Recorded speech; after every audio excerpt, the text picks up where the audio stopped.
This makes the factors of regime change in Iran look much more like Iraq, with how foreign and domestic extremist groups are likely to seek power in a post-Khomeini Iran. I'm sure plenty of Sunni Islamist groups in surrounding nations would love a chance to fill the chaos of the power vacuum when their Shia rival collapses. For about 2 weeks now, protests have erupted across Iran as inflation spikes and the Iranian currency collapses, and it couldn't have been more poorly timed for the regime. With the economy floundering, many Iranians are under serious financial strain and unhappy with the government's response, which has led to one of the largest anti-government movements that the country has seen since the 2022 protests over the suspicious death of Mahsa Amini, who died in police custody after allegedly wearing her hijab improperly, or the 2019 Iranian democracy movement protests over rapidly rising fuel costs, which were the deadliest since the 1979 revolution, with around 1,500 protesters killed. Now, the number of those killed today have not reached that level, but some veteran Iran watchers say that these protests may be the biggest overall since the overthrow of the Shah in 1979. The economic crisis, which has been developing over several years going back to those 2019 protests, was worsened in 2025 by the 12-day war with Israel and the reimposition of UN nuclear-related sanctions after the expiration of the Iran nuclear deal. Because of the unifying nature of rising costs and inflation, as opposed to the 2022 protests, which only included more moderate Iranians, demonstrations and strikes were reported in over 330 locations across 180 cities in all 31 provinces, according to the National Council of Resistance in Iran, and the overall death toll rose to at least 63 as of Friday. However, a Time magazine piece tells of an Iranian doctor who, having to remain anonymous, says that just 6 hospitals in the capital of Tehran have reported at least 217 deaths. That number is yet to be confirmed, but the 63 official deaths are only of people that have been identified, so the number is likely to rise. To try and reduce the spread of revolt, the regime has cut off internet and phone services across the country, which has historically not been a good sign for dissidents. According to Iran International, Iraqi Shia militia members from Kataib Hezbollah, Harakat al-Nujuba, and Saeed al-Shahada have been brought in to help the dwindling Iranian military suppress protests after many members defected to join the protests. The more radical Revolutionary Guard Corps also understands that if the regime goes down, so do they, making the risk of escalation that much more likely after Ayatollah Khomeini said that the regime won't back down on Friday. The wave of protests was sparked by the rapidly worsening economic situation. Inflation had surged to 49% in October and 52% in December, causing sharp rises in food and essential good prices, straining household budgets. A switch in the system of foreign exchange subsidies announced by Iran's president, Masoud Pezeshkian, led to a rise in food prices, but in an effort to offset the rise in costs after widespread outrage, a new system of direct subsidies to consumers of approximately 1 million rial per month, or $7, was promised. Previously, the subsidies were given to those importing the products, but the decade-old system was wide open for corruption and leakage. Beginning in 2024, Iran's economy saw sharp rates of inflation, devalued currency, and an energy deficit, culminating in repeated electricity and gas disruptions, and apologies from Iranian President Masoud Pezeshkian. He and his allies had hoped that offers of dialogue and a softer touch can mollify the protesters and calm the nation, which is a different track for the regime, but it clearly hasn't worked thus far. In previous situations, it was far more uncompromising than it has been this time, but this is the first crisis since losing a war, and it remains to be seen whether this strategy will succeed in the long run, or if the insulting offer of $7 per month will further inflame an already tense situation. After reports of at least one death, President Trump said on social media that the United States could consider some form of intervention. If Iran violently kills protesters, which is their custom, the United States of America will come to their rescue. Now, that obviously isn't 100% true, and is more of a if they kill civilians on a 2019 scale, because it's already happened. But the recent American action in Venezuela has obviously energized both sides of the Iran debate. The regime has been more vigilant while on its back foot, and the opposition has been more engaged. As of this moment, this is still a situation internal to Iran, and will be decided on those terms. The government still controls security services and overlapping intelligence organizations, even if many are defecting, and the opposition has not been able to develop a coherent structure or recognizable leadership except for Reza Pahlavi, son of the prior monarch Shah Mohammad Reza Pahlavi. But it's tough to tell how many Iranians would really support his return, or if they're just utilizing the momentum and support. The regime enjoys advantages in that sense, but many thought the same about Bashar al-Assad as well. Some protest messaging linked economic hardship to criticism of the government's foreign policy priorities, accusing the Iranian government of authoritarianism and prioritizing proxies like Hezbollah and Hamas over domestic needs. President Masoud Pezeshkian, for his part, has at least attempted to partly shoulder the blame for the country's woes and even suggested on Monday that the interior minister should meet with leaders among protesters to address their concerns and try and solve their problems, saying, if the people are dissatisfied, we and you are to blame. Don't look for America or someone else to blame. We need to serve properly so the people are satisfied with us. Abbas Milani, the director of the Iranian Studies program at Stanford, told NBC that Pezeshkian is trying to limit the nature of the anger. He's trying to say it's all because of currency collapse, because of inflation.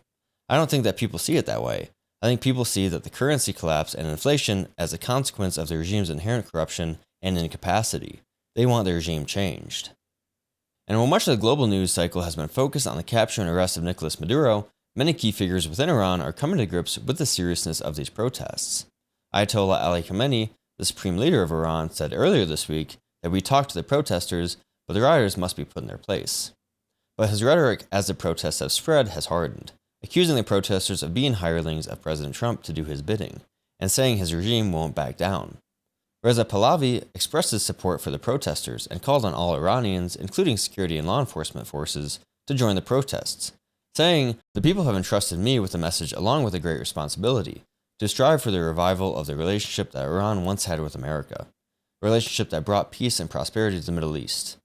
In a sense said that people should be preparing to seize and hold city centers. Maryam Rajavi, president-elect of the National Council of Resistance of Iran, said that protesters have struck fear into a weakened enemy, warning security forces who obey orders to crack down on protests that the courts of a free Iran are awaiting you. Prominent jailed Iranian reformist politician Mostafa Tajada criticized the government's handling of the economic crisis that pushed the country towards statelessness and chaos. He has called for the abolition of theocracy and a democratic overhaul of the system. President Trump and Israeli Prime Minister Benjamin Netanyahu have both stressed in the past that they are open to using force again should Iran resume its nuclear activity, but the idea that the U.S. would forcibly intervene in Iran because of how they treat their citizens is new. In the past, American administrations did express solidarity with protesters, but did not suggest such a direct approach. Even back on January 4th, according to the New York Times, Iranian officials described the government as being in survival mode, with difficulties in either reversing economic problems or handling the military threat of attack by the U.S. or Israel. And Pezeshkian held 2 emergency meetings following the start of the protests, and some of his advisors recommended that he publicly criticize the role of Khomeini as supreme leader. Obviously, that didn't happen, but Israeli intelligence has stated that Khomeini has an escape plan for him and about 20 close associates and family members, ready to flee to Moscow in case many security forces defect or are just overwhelmed. And French authorities have also reported a surge in visa applications for family members of regime officials. Like I said, these protests could not come at a worse time. Russia continues to be stuck in a war it planned to end years ago, and their reliance on Iranian one-way attack drones is put at risk by this unrest. Iran has lost key allies recently in Nicolas Maduro and Bashar al-Assad, and is facing a massive loss of funding, supply routes, and trading grounds for its proxies. And more broadly, its influence in the region has been destroyed in recent conflicts. Israel crushed Hamas and their offensive in the Gaza Strip. Hezbollah has seen its top leadership killed in the same course of time and has been struggling since. And an unexpectedly quick offensive by the Syrian HTS in December of 2024 overthrew Assad in Syria after years of war there. Yemen's Iranian-backed Houthi rebels have also been pummeled by coalition airstrikes. Their other prominent ally, China, who is a major buyer of Iranian crude oil, in typical fashion hasn't provided overt military support, and probably won't. It would just be a bad deal for China. Why waste military resources and political capital to get into a war with the West to save a regime that doesn't really offer them all that much? China's MO is generally financial relationships, meaning they won't risk their trade relationship with the US by sending military aid overtly to our enemies, which is why Russia is more heavily relying on Iran and North Korea for direct support. China still lacks the military strength and logistical network to fight any significant conflict outside of their immediate territory, making them a threat to Taiwan, but not so much anywhere else. However, Trump has previously not favored regime change in Iran, with his administration saying so as recently as last month, possibly fearing the political transition may not be orderly and could be as bloody and disruptive as the one that followed the Shah's fall in 1979. And they might be right, we might be watching that play out now. But it doesn't look like it would be aided by external powers unless the regime just completely gives up and starts brazenly opening fire on all of its citizens. The question will be, where does the regime go from here? And they're running out of time. Do they crush protests and move forward with their status quo domestic policy, forcing the people to accept it, which would just kick the can down the road and possibly lead to larger internal issues in the future? Or is it time to go to a more friendly country like China and essentially ask for a bailout, giving China much greater control and leverage over Iran and its resources? Or does the Ayatollah follow in the footsteps of his friend Bashar al-Assad and take the flight to Moscow and leave the country to rebuild itself? And I think every sane person would love to see the Ayatollah and mullahs go away. But the problem in that aftermath is how the Iranian opposition looks. Protests are not especially organized, and there's no obvious opposition leader that, if there was a leadership hole to fill, would be able to step in with widespread support. Many of the protesters are calling for Reza Pahlavi to take back power in the country, but it's hard to tell how popular of a proposition that actually is and how immediate someone like him could take over without chaos engulfing the country, especially with the Revolutionary Guard Corps kind of being left to fend for themselves if their support system falls. Could they make a violent power move if the regime that funded their extreme actions disappeared? Remember, this is at its roots an economic revolt. It's not necessarily anti-theocratic for everyone, although many tie the two together due to the funding of Islamist proxies. The current regime has very few places to go.